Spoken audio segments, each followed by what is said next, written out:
Kaip pajausti meilę neištikimam ir geriančiam vyrui? Manau, tai ir sunaikina meilę. Taip gyvenu daugiau kaip 20 metų, išsiskirti neturiu drąsos ir jėgų, noriu išsiaiškinti tokių santykių priežastis ir pakeisti visos šeimos labui. Va taip. Išsiaiškinti ir perlaužti, pakeisti, ar ne?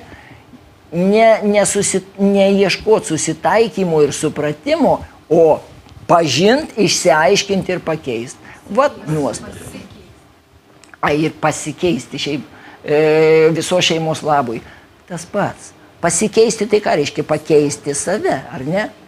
Mėlieji, jūs esat 100%, jumyse yra absoliučiai viskas. Ir jeigu jūs norėsit kažką pakeisti, jūs pavargsit ir numirsit skausme. Ir tai yra paradoksas protui visiškai. Mes sakom, kad mes pirmiausiai turime į save įtakoti, bet įtakoti į save tam, kad sugebėt priimti ir nusiraminti. Štai kas yra tikrasis pasikeitimas. Žmogus tai sakydamas pasikeisti reiškia, aš iš savęs kažką išrausiu ir kažką tai į save įdėsiu. Jums neišraut, neįdėt, negalima nieko. Todėl, kad jau yra sustyguota pilnatvė. Jūs tiesiog tos pilnatvės negalit pamatyti, todėl, kad neatsipalaidavot, nepriėmėt, nesusitaikėt.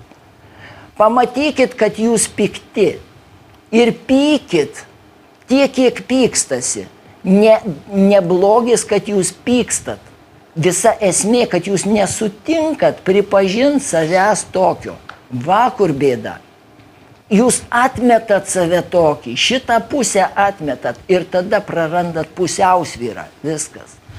Todėl jums nepasikeist reikia, o tiesiog pamatyt, kaip yra ir sutikt su tuo. Kai jūs sutiksit, jūs pagaliau atsipalaiduosit. Nereikia kovoti, nereikia laužyti, nereikia nieko. Kokia būsena tada bus? Vau!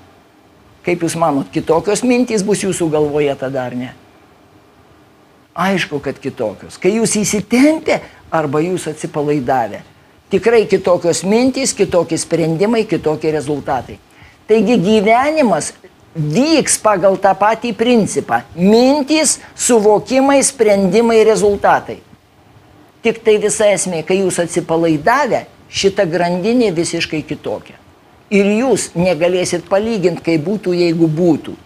Bet tiesiog jūs pajausit savo vidumi, kaip gera būt atsipalaidavusiam. Ir tada jūs nustosit įsitemti, priekaištauti ir taip toliau. Jūsų charakteris keisis. Štai kur yra raktas į viską. Jums nereikia nieko perlaužti. Pirmas dalykas, susitaikyk su tuo, kaip yra. Ir tada per tave bus duoti resursai, kaip vystytis toliau.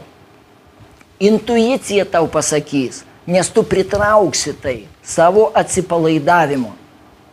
Kol tu įtemptas, tu negali matyti. Kai tu atsipalaiduosi, atsivers akys. Ir čia darytojui, protui, niekaip. Tai ką palauk, nieko nedaryt? Mano mokytojas sako, pirmas ir paskutinis žingsnis yra matyt. Matyt. Matyk, kad tu toks. Tiesiog matyk, skirk dėmesį. Dabar žiūrėkit. Dėmesys yra energija. Dėmesys va šitaip. Aš sutelkiu dėmesį. Kokią energiją aš siunčiu? Destrukciją.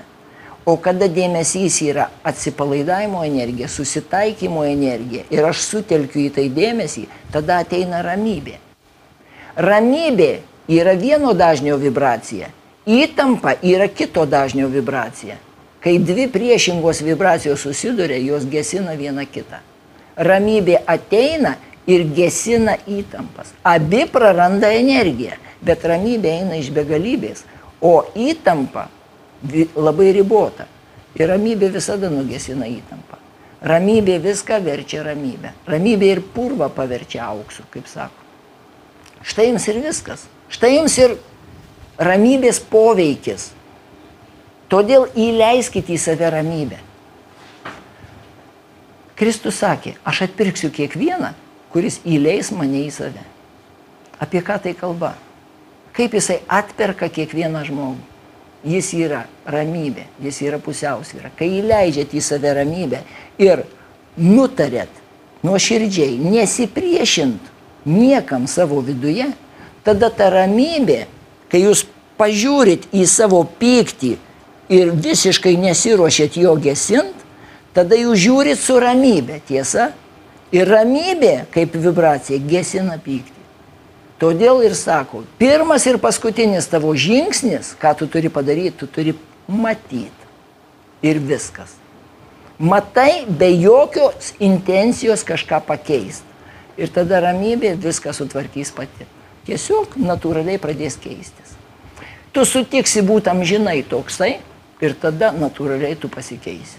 Nenorėdamas, negalvodamas, nesirūpindamas, pasikeitimas įvyks pats. Todėl tu niekada pats nieko nedarei.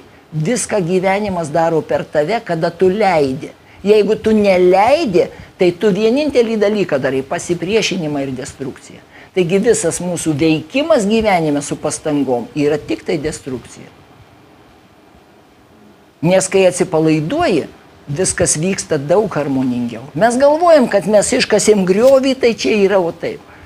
Jeigu tu būtum atsipalaidavęs ir kasęs griovį su ramybė, visiškai kitai būtų buvę. Santykiai kitokie, dar kažkas, pinigai kitokie, viskas būtų kitaip.